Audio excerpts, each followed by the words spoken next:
Shannon, your theory here is that threesomes keep your man from cheating, correct? Yes.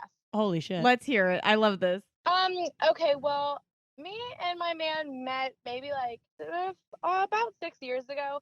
But we didn't get together until maybe almost 3 years ago. So we've been together for a little while now. And we've known each other for a while. And we were friends for a long time. And when we first just started being like actually interested in each other like that, you know, I kind of let him know, you know, like I'm cool with threesomes, you know, whatever. And you just came out with it? Dream girl. Yeah, he never really even brought it up to me. I think it actually came up in conversation because we used to talk a lot because we didn't live near each other before we got together. Yeah, so I just kind of threw it at him, and he had never had one. But my whole idea was, it kind of came to me after we were together for a little while. I was like, you know, like he's young, like I'm 24, he's 25, and in my personal opinion, most men, especially when they're younger, don't want to be like, you know, having sex with the same woman, you know, forever, especially if they get into a relationship young. So I feel like keeping the idea of like bringing someone else into the bedroom, especially another female for them, it just keeps them like excited and like gets them like basically like the strange pussy that they're looking for without ruining the relationship. Strange pussy? I think this is our new co-host. She just said strange pussy. That's the title of this episode. Strange pussy. Wait, so how often do you do this? Like, is it monthly? And where are you finding these volunteers? Numerous. Well, for how often, we don't really have it. In the beginning of when we first came up with it, we were like, okay, like we might set aside a time to do this like once a month or every other month. But it's kind of worked out. Like we just do it every so often now, whenever you know, the opportunity really kind of presents itself. But which, how is that going down? Because I'm interested in the opportunity. Like, how does that work? Like, you're just finding them like at CVS? Like, where are they coming from? No, that would be great though. It'd be super easy. But no, I used to just find them on Tinder, but now I work in one of the most famous strip clubs in South Florida, so I mainly find them at work. Well, there you go. They're literally walking into your job. Flocka. Yeah, they're flocking to you. Yeah, especially when I bring him around. First of all, you sound like the most angelic. Are you a dancer? Yeah, hold on. Or do you work at the bar?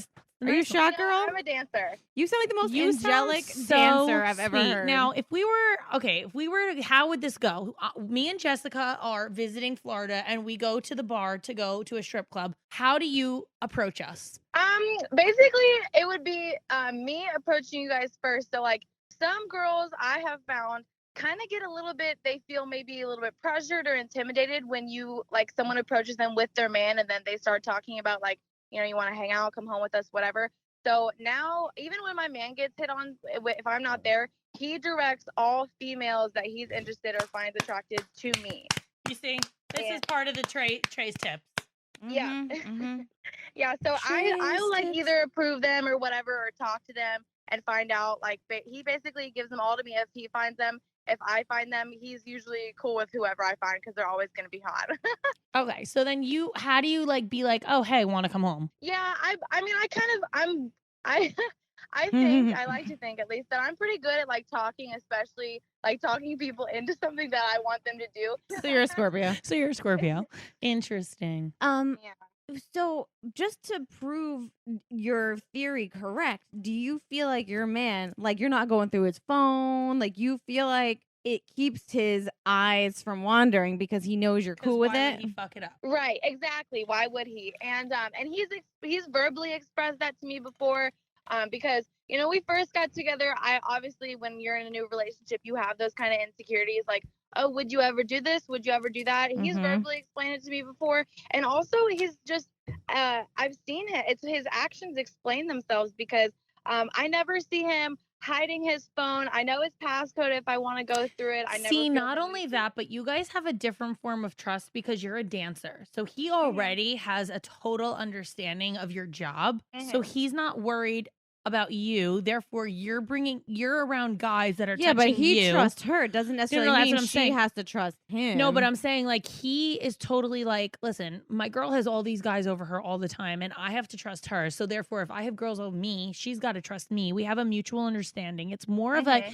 you have a job description that I feel like gives more leniency because he understands like what you're doing. Right. And Like, well, I feel like if I were to just pick up and be like, hi, I'm going to go dance on a bar and some guy's grinding on me, my husband would fucking lose it. That's because I'm not in that industry. If it was like a normal thing for him, I feel like he'd be a lot cooler. Well, the thing about it is, my man, when we got together, I wasn't a dancer. So, I was working at like a hospital and doing like in college. And I mean, I'm still in college, but, doing all the things that like, a regular girl, like moving toward her career would do. And, we got together and we were like, look, I've been approached so many times to work at, because we used to go to strip clubs here and there. Right. But I've been approached so many times to work at them. And I was like, you know what? We see how much these girls are making. It would be really helpful, even if I just danced on the weekends. And, in the beginning of it, even though it was mainly his idea, in the beginning of it, it was difficult for him to become comfortable with it. But now that time has gone on, he's totally cool. Well, yeah. And you guys have like this understanding between the two of you, clearly. So, yeah. Do you think this guy's like the one? Yeah, I mean, I kind of knew it even when we were just friends, we used to talk all the time and we were so close, and we met through one of our mutual friends a long time ago. So we've kind of just developed this relationship over time that's not only like, boyfriend and girlfriend, but we've been like best friends. Like I love that. We do the weirdest shit in front of each other that only friends would do. Let me ask you this though. He Yeah. proposes to you, you guys are engaged, you get married. This is like yeah, 5 years down happening. the line. Yeah, do you think this is something that would continue, or do you think one day you want to be enough for him? I have talked to him about that. Because definitely, I think one day it will come to a point where like maybe after I have his baby, and we're married, and like if I don't feel as good about myself as I used to, I don't feel as confident, I will want to eventually settle down. He's like, when we first got together, we waited a while to do it, and I didn't have. He told me like, look, if you feel like this will fuck everything up, we don't have to do it. Whatever. Yeah, he's not pressuring you. He's pretty much leaving it in your hands. This is what I'm talking about with the girls having control. For him, but I also wanted to do it for me, which is another reason why I think that it turns him on so much, because I'm not looking like I'm not in the threesome like, okay, hurry up and fuck this bitch and bust your nut and let's go. Like I'm like actually like enjoying it. And like another good episode title: Bust your nut and go. Bust your nut and go. I get what you're saying. Like, it turns him on that you're into it. You're not. It's not the. Well, that's the point of what I was talking about blowjobs too. Like, that's why when girls are like rushing through it and they're like, let's just get this done. Like, if he's seeing that you're into it and you're seeing that he's really into it, it's way more intense. And that's why I'm like, that's why guys should be vocal about like if a girl's doing it right. Like, don't just sit there. Like, let her know. Yeah. That's the whole point of it. Yeah, I think it's like that's the communication again. Well, I love this theory. It sounds like it's working out great for you. you. You gotta keep us updated on this. Like, you never get jealous, because it sounds like you really love him and like he's your best friend, your lover, your lobster. Your lobster. Yeah. No, I not anymore. Like all of this has taken time. It's taken like trial and error. I've only ever gotten jealous once, and the situation was because my boyfriend is Hispanic, and where we live there are a lot of Hispanic girls and men, obviously. And we were with this Hispanic girl one time, and she didn't speak a lick of English, but I thought that she could. This is incredible. For some reason, so they were Spanish to each other. And oh no! Oh my god! If you could see my face right now, oh my god, that's a dirty move. I was like, yo, you can. We weren't having sex at the time, but like we were talking to her about it, and they're speaking Spanish to each other. I was like, yo, you guys can either speak English in front of me, or this isn't happening at all. Yeah, are you kidding me? I would have smacked a bitch. I'd have been like, English, press 1. You would have been like, yeah.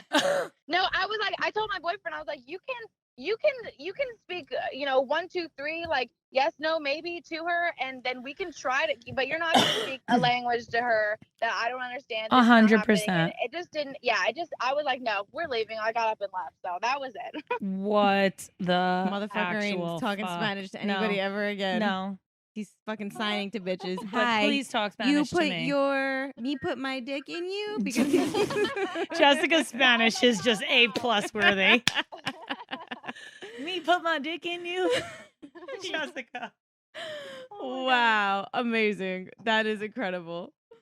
Oh my god. Oh, no words. This was a brilliant episode. That's all I'm gonna say. I fucking love our baddies. Like they bring the We've- word bad to another I level. feel like we've brought this out of them because some of them like can't talk to their friends like this. for sure. And we are having them call on a live stream. It's because we're. Yeah, didn't you guys open a Facebook page? I'm on that. Are you on Club Baddie? Yes, I am. Yo, Club Baddie is popping. We yeah. have drink to that. Cheers. Listen, Cheers. we have such a fun time on there. We're like, all right, if you were to go for one girl, celebrity girl, who would it be? And everyone's posting gifts and pictures and all of that. And it's so fun and everyone's interacting with each other. People are hosting parties for baddies that we're not even invited to. It's amazing. Do you love it? Yeah. Are you loving the club? Yes, it's amazing. And so many girls on there, they post what they, they need advice or they're just venting, whatever. And it's just a great place. And so far, because I know you guys just opened it the other day. So far, I haven't seen any bullshit or any drama. No, it's drama free. It's drama free zone. Yeah. And we have 4 admins on it to make sure that no one cops off and they'll get shut down real fast. For you guys that don't know what we're talking about, Club Baddie on Facebook. It's an exclusive club. You have to answer questions to be involved. Go. Yeah, it's great. I love it. So you have to answer questions to get into the club because it's a very private VIP club. But we want you in it, and the people in it are I can't explain this more. They're so awesome. We're having so much fun, and it's something you can't do on Instagram, on Twitter. It's a totally different platform, right? Yeah. Even if we were private on Instagram, it would not be the same vibe. We're private on our Instagram account, but everyone's in there. It's different. It's because so it's much love, right? It's low key. Everyone's vibing. Yeah. Everyone's oh, if I fly in for the party that they're having, will you go with me so I won't feel like I'm by myself? Everyone's yeah, sure. Everyone's becoming friends. It's so crazy. Yeah, it's definitely a community. Yeah. I feel like Awesome. we high five, Jess. High we five. did good. Woo! Can't reach you. Love you with your tiny fingers. Thank you again. Thanks, babe.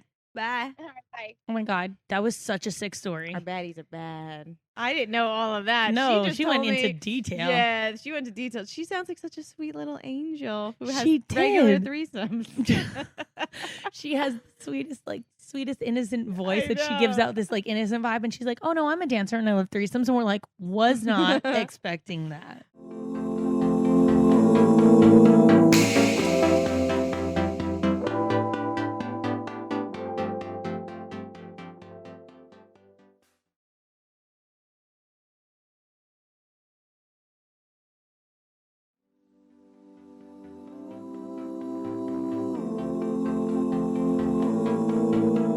Don't forget, guys, new clips air every Thursday. So see you next Thursday. Hosted on dimlywit.com. Even though we are not your best examples, We're the best you've got. so cheers, bitches. Cheers.